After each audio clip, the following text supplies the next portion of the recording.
Brian Palava, Run Far, here with Pam Smith, 2013 Western States 100 champion. Pam. Thank you. Yeah. That's crazy. I bet it feels that way, right? It really does.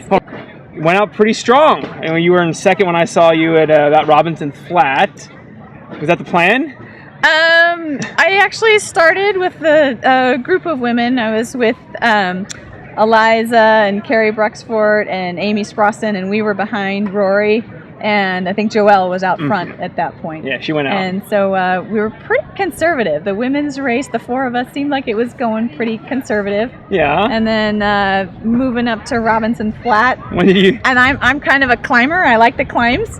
So Western States being more of a downhill race, I kind of wanted to take advantage of the uphills where that's my strength. So gotcha. That's why you were moving as strong as you were. So I was moving a little bit more going up to Robinson Flat. There was a purpose. But it certainly wasn't like planning to catch anybody at that point. It was just using my strengths. Yeah.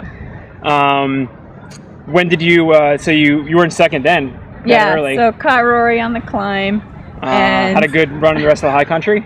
Pretty much, yeah. And I think because I'm not a great downhiller, then it almost helped me to save my quads a little bit. So I felt like I had a lot left at the end of the race, which is always good in this race when they talk about being able to run from Forest Hill to the finish. And so that was good for me. You must have caught. I caught Joelle. Joelle was 6 minutes ahead of me by reports when I came into Robinson Flat, and then right out of Miller's defeat, I didn't think I would have made up that 6 minutes, but I looked ahead and Joelle was just leaving, and so caught up to her pretty quickly. And you probably moved past her pretty quick. Yeah, it was funny because I was moving pretty well, and that section is pretty smooth, and I like the smoother stuff, and with the road background and stuff, I had some good leg turnover. I was thinking, I'm moving really well, and then I actually had my first ever ultra puke. So I was like, oh no, maybe I'm the one that's not doing very well here. And but then it was actually like a blessing in disguise, just out of Miller's defeat before coming in. And then once my stomach was empty, I was like, wow, I can run. And so I just really nailed that downhill to Dusty Corners. And awesome. Then was in the lead from there and used the climbs. Yeah, as you say, Devil's Thumb was probably nice for you. Yeah. So started picking off ground, and it seemed like every canyon I was on the climbs, making it up a little bit at the time. So do you know about how far you had of a lead, like Robinson-ish or mid-race? Well, Robinson Flat I was behind. No, Robinson. Sorry, I meant Forest Hill. Sorry, Forest Hill. Forest Hill. So I heard at Devil's Thumb it was 8 minutes over Amy, and then my crew stuck around and found out it was 25 minutes by Forest Hill. And then when we got up to Green Gate, it was up to 37 or something like that. So at that point, you have a 37-minute lead.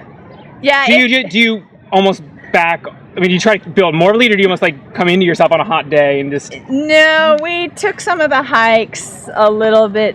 I kind of tried to back off, and knowing that like I am a climber, but I was like, no, I definitely don't want to blow up here. Yeah. And it was one of those things where I start doing the math. And you're like, okay, well, I got 38 miles to go, and I've got a 25-minute lead, and then you're like, wait, okay, now if it's like 2 minutes per mile, and like how long does this start to feel? It probably doesn't feel real until like 49 when you have a half hour. Oh no, I mean I've heard enough of the stories of Brian Morrison and everything that I was like, it's not a done deal until I'm across that finish line. Definitely. So you talk about yourself as an uphiller. Yeah. You've also been on the World 100K team, so you have good speed. I don't have good downhill technical.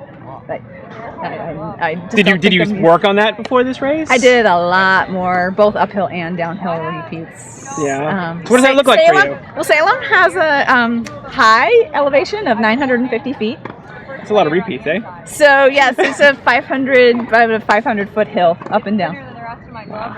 During the week, and then on the weekends travel to trails to run a little bit more. But with work and kids and everything, then I have to do all my training in town during the week. So Speaking of which, you said this is the first time you've had your kids at the race? It is. My parents live outside of Auburn, so it's been very convenient. Can leave them there, but being that they're younger and the timing and their interest in ultra running is maybe not so high, then they've always they've never been out to the race, but they came Maybe out. your next big one? They came out this year to Forest Hill, got to see him there, and then my daughter actually ran around the track with me. And Aww. she was really cute. She was ready to drop me on the track, you know. And She pushed show you. up, Mom. Yeah.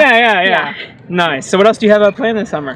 I am actually now switching gears to professional pacing gear, Pacing roll. world, Yeah, so I'm going to be pacing somebody at Tahoe Rim, at Angeles Crest, and at Cascade Crest, and sort of taking a little bit of a downtime. I put a lot of focus into the Western Gotcha. Straits training and a little bit higher mileage than I'm used to, and so I think with 100-mile, the recovery and that training period, looking for something down. So you're not headed back to 100Ks this year, or are you picking up on that? I will be, but that's in October. October, so I'll kind of... You'll maintain a little bit over the summer and then ramp up with some Exactly. specific training in September. Yeah. Awesome. Well, congratulations, Pam, on a great Thank you very win. much, Brian. Thanks. One quick bonus question. You're a Sportiva athlete. What shoes were you wearing this weekend? I was wearing the Sportiva Sea Lights. Sea Lights, all right. 2.0. It worked out pretty good for you? They were great. Awesome. Yeah.